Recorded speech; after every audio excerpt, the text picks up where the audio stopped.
Good morning, AKAPADers. What is happening? I'm Peter A. DeLuca, another known as PAD. That's P-A-D, and that's where we get the AKAPAD from, or AKAPAD. It always cracks me up when people pronounce it as AKAPAD, so we just go with it sometimes.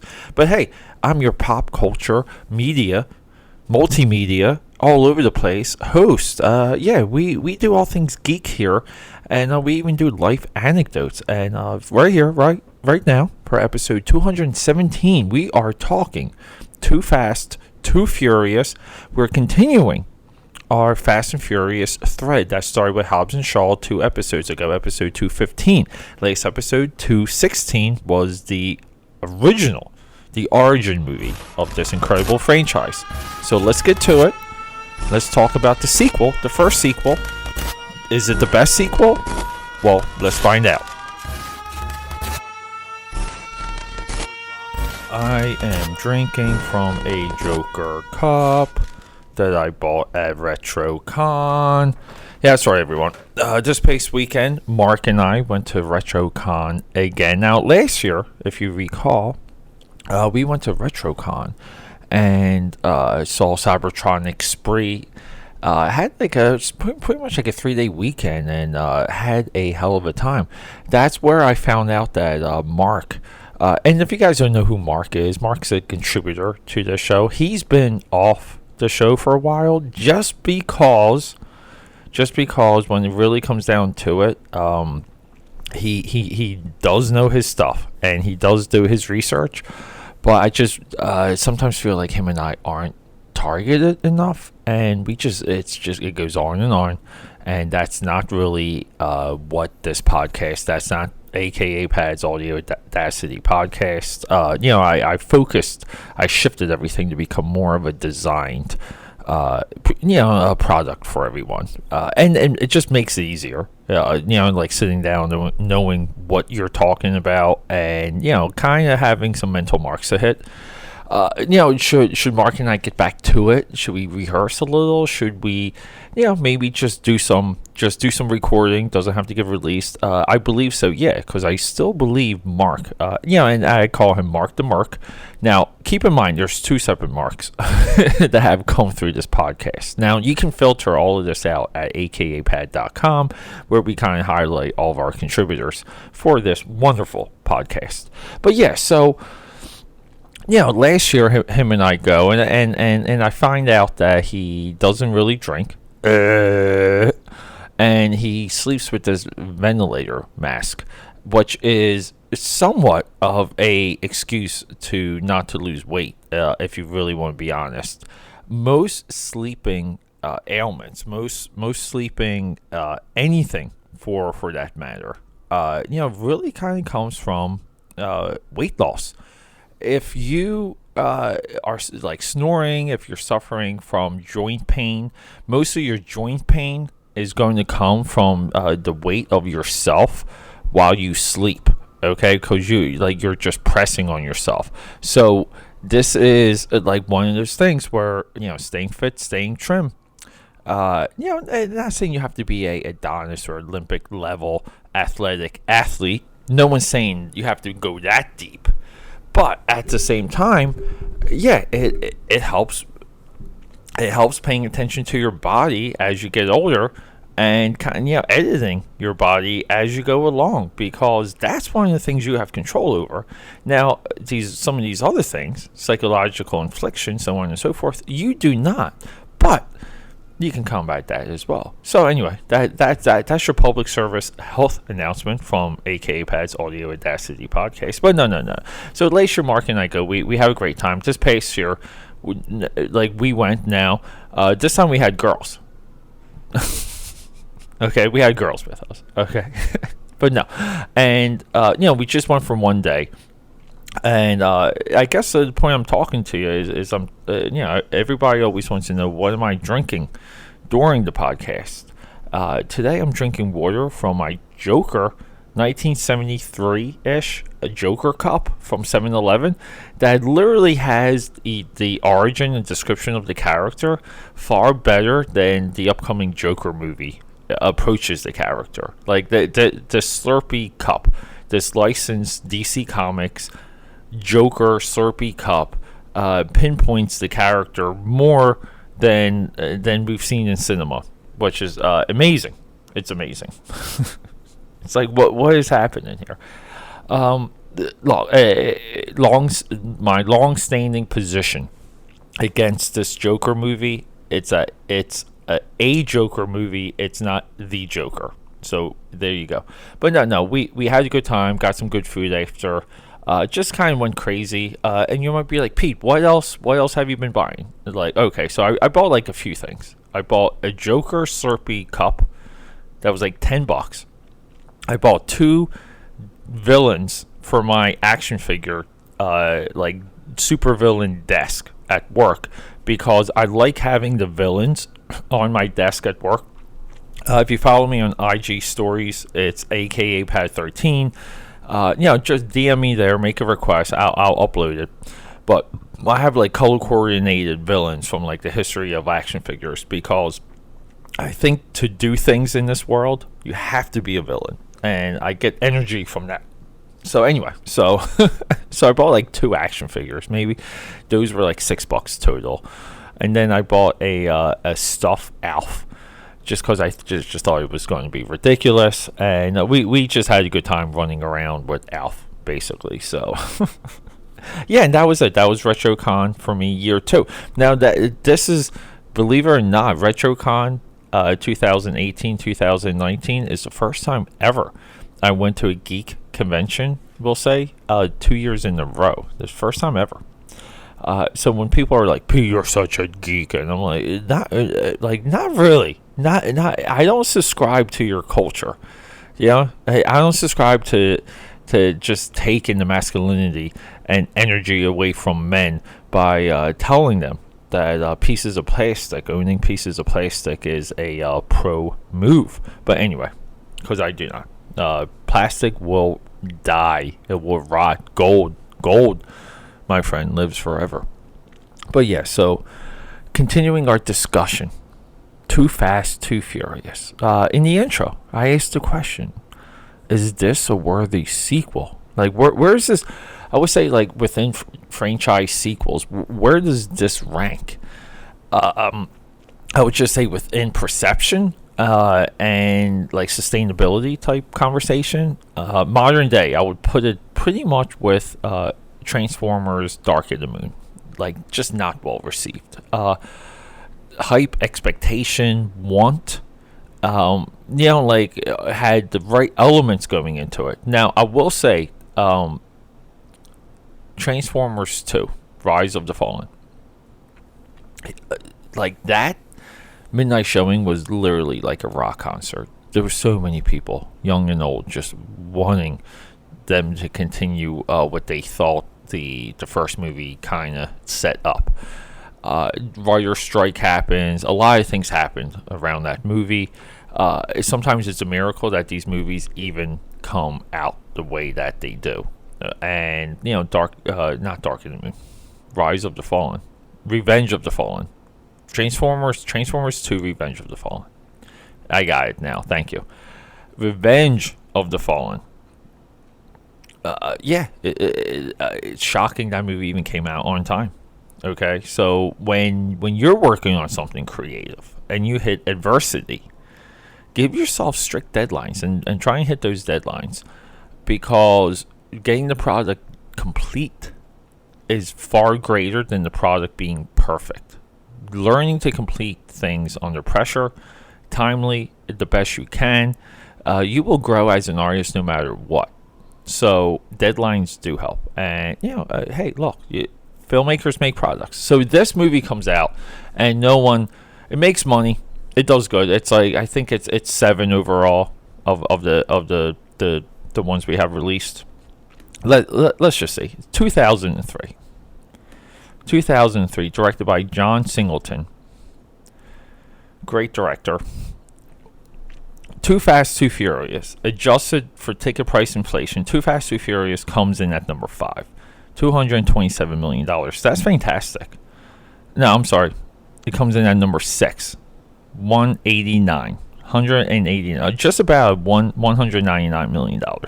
It is between The Fate of the Furious and it's between Fast and Furious. So it's between the original and the most recent.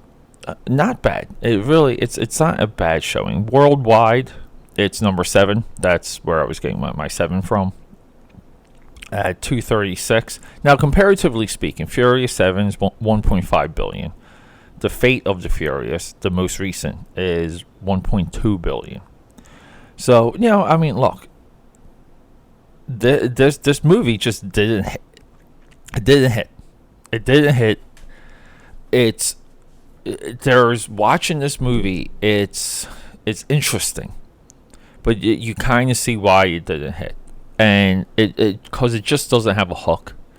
Now, they added Tyrese Gibson to this to make it a little bit more of a buddy cop movie. But they're buddy criminals because Brian's on the run. Ryan's on the run, right? Paul Walker's on the run. I'm not getting any of my names right here. This might be a Brian O'Connor. There you go, Brian. I need notes. Where are my notes at, everyone? But yeah, and Brian's on the run. That's played by Paul Walker. There's a short film. There's a short film called Turbocharged that leads into this movie, and it pretty much just explains that Brian O'Connor is on the run. There's people looking for him. There's law enforcement. He's on the news. He's in the papers, and he's going from Los Angeles to New York or Miami, and he goes to Miami, and he ends up there. And we find out that he has a little bit of a history in that city, and the short film too, just sets up him winning races, losing a car, going coast to coast. Okay, that's how he makes his money going cross country. The opening credits for this movie are awesome. The opening sequence for this movie is great. The cars featured in this movie are great. One of my favorite cars is Suki's car. It's like this pink Nissan. It's got to be a Nissan. Well, whatever car Suki has, it's awesome, but it's this pink car. It's driven by Devon Aoki. Yeah, that's right, Stephen Aoki's sister. Now, she was bigger than him way before he was anybody, and because she came up through the fashion industry. And now we have her. We have an amazing car. We have Ludacris. Cole Hauser plays the villain, and I love Cole Hauser. I love him in almost anything. Put Cole Hauser in any freaking movie, I love it. And then we have Eva Mendes as a DEA, pretty much undercover agent. Eva Mendes later shows up in Fast and Furious 6, right? Post-credit sequence where Lita, she reveals to The Rock that Lita is still alive. And then we have the return of Lita in 7, right? Because Lita dies in 5. So it should be 5. She's no 6. And then we have her for 7 and 8. I'm pretty sure. Going from memory here. But Eva Mendes even becomes a reoccurring character from this movie. So previously, the previous episode, these are the connective threads I discuss. This is why, if you're interested in continuity-driven storytelling and storytelling in general, this is how you have payoffs. And every time they do it, it's awesome. It just explodes, and it's just, I love it. It's just magnificent. So, with all that being said, John Singleton from The Boys in the Hood. Okay, see, John Singleton, Boys in the Hood, 1991. That's your director. 1991, Boys in the Hood comes out and completely changes the game. Okay, it brings us into a world as Americans we were blind over. They had no clue, and it was very scary. It was very heartbreaking. It gave you anxiety watching Boys in the Hood. That was his first flick. I think, as good as a number 1 movie coming out of the gate as Citizen Kane. And when it comes to first attempts, it's like Citizen Kane, Boys in the Hood. What else you got? There's not much there. It's a very small class. And then he follows up with Poetic Justice, Higher Learning, another Oscar grab in 1997 with Rosewood. And then he kind of goes into Hollywood mode. He makes Shaft. remake. Shaft just got remade again. It was like a Generations movie. A little bit weird. I don't know. There was nothing about that trailer that I'm like, why? Everyone's old, and the young dude doesn't look that jacked. So I'm not really into it. And then we have 2001 after Shaft. It's like Baby Boy, Too Fast, Too Furious, Four Brothers, Abduction. Now, Four Brothers, successful. Abduction was pretty much just like, he had a main movie for about 6 years, 2011, and then he dies. John Singleton's no longer with us, which is horrible because he is a primetime talent. I think he could have went very far. Why do I talk about him in this way? Because Too Fast, Too Furious has all of these wonderful elements. It has a good crime element. I think it has one of the best villains, with Cole Hauser. But the movie takes place in Miami, and that's the problem. That is the reason why this movie never hit. And you could be like, Pete, what? Like, what? Like, what do you mean? In that short film, he drives over a sign that says New York one way, LA another. Okay? And it's like, oh, what's happening here? You sure went to New York, Brian. The reason why I'm taking this approach, because I think on the surface this movie works. I think the drama's there. I think everything between Brian O'Connor and Tyrese Gibson, or Paul Walker and Tyrese Gibson, works. They have a history. It's a great scene when they're reunited, which is, it's a fight. It's a great scene when Tyrese Gibson comes back around and realizes that his hatred, his anger towards Paul Walker was his fault. Great come to Jesus moment. But this movie isn't lit tonally, just optically. It doesn't match Fast and Furious. We want dark streets. We want lights. We want neon. We want streaks.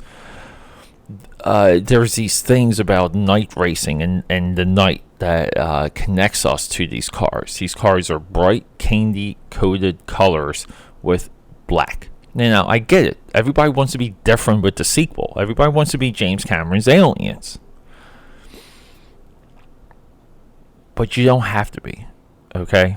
You can do that within the story, but visually, you have to give the audience what they're expecting. And, even making the Aliens comparison, right? Aliens looks the same as Alien. It just looks the same. You're going to be like, Papi. No, we'll just say it looks the same. Moving on. Because this movie's shot in Miami, it doesn't look rounded. It looks flat. It's too bright. Too much sun. Even though it's replicated, it's recreated sun. But it's just too bright. It's too even toned. It doesn't pop. It's just not there. Even at the very end. It takes you out of the movie, and it's really not what you're expecting. It's not what you want, and it's not a good job having it look like Miami. If you want a good movie that it could be Miami, like go to Bad Boys 1 and 2. The Michael Bay sunsets, all these elements that he puts into these movies that show almost like heat and stuff, like smoldering and the sunshine within the city. He has a way of doing that. He is a genius when it comes to that. John Singleton, I feel like, was out of his element having this movie take place in Miami. And you say, but Pete, Boys in the Hood, California, Miami, like same, right? Same tones. It's like, yeah, you're right. That those tones worked within Boys in the Hood. Not in Fast and Furious 2 or Too Fast and Too Furious. And that's where this movie falls apart. Seeing the scene, it's engaging. We have another like undercover agent trying not to be uncovered. There's a deal aspect. Brian needs to deliver to get exonerated. It's setting up future movies. We have a new cast. Tyrese Gibson, great addition. So like we have all of these awesome elements. We have drama, we have crime, we have cars. Like, let's rock and roll, people. But it just doesn't hit, and it just doesn't hit from a visual standpoint. It doesn't. Now, with the sequel, Fast and Furious Tokyo Drift, we get back to the nighttime racing. They understood what the middle movie was missing, and this is why we continue with franchises, because it takes multiple movies to hone in on what we're doing. Now, the next movie, Fast and Furious Tokyo Drift, is also the last of the pure racing movies. Now, the movies just set around like pure racing. I would say this Tokyo Drift is more pure racing than all of them, because there's such a heavy crime element into Fast and Furious and Fast and Furious. Heavy crime element, but it's still focused on racing. And it really is Fast and Furious and Tokyo Drift. Like the first one, the third one, that is your most race focused movies. They tried to make it work in this movie, and it just doesn't carry. It really doesn't. And it stinks, because this movie does have the elements, and it's a nice, delicate failure. I don't think it's a fault of the story or the script that looks there. The movie's just littered with great actors, so experienced veterans. I don't know what else you need. Good visuals, good car designs, hot babes. So like that. And even at the time, like, that was the formula you needed for Fast and Furious. You still need it, but again, this franchise evolved into crime heist. Now it's somewhat crime spy. it's amazing. That's what I mean about this being a amazing franchise. They've done so much with it. But look, everyone, it's available on Stars. You can go check it out. Do you like, if you're interested in the backstory between Brian O'Connor and Tyrese Gibson? Yeah, sure, check it out. This movie's worth it for that. If you're interested more in like Eva Mendes and her background, sure. Ludacris. If you want to know where Ludacris came from for this franchise, awesome. Pulling those two guys out of this movie and throwing them into, I think it was 6 or 5. By the time we hit 5, which was the Brazilian heist, it's there. It really is. But so, look, everyone, I love you. Peter A. DeLuca, AKAPAD, signing out. Episode 217 of the AKAPAD's Audio Audacity podcast. Tell your friends, help me out, leave reviews, leave comments, hit those hearts, do it all. Go out there, have some fun, create something today, finish it, see it through, and I'll talk to you later.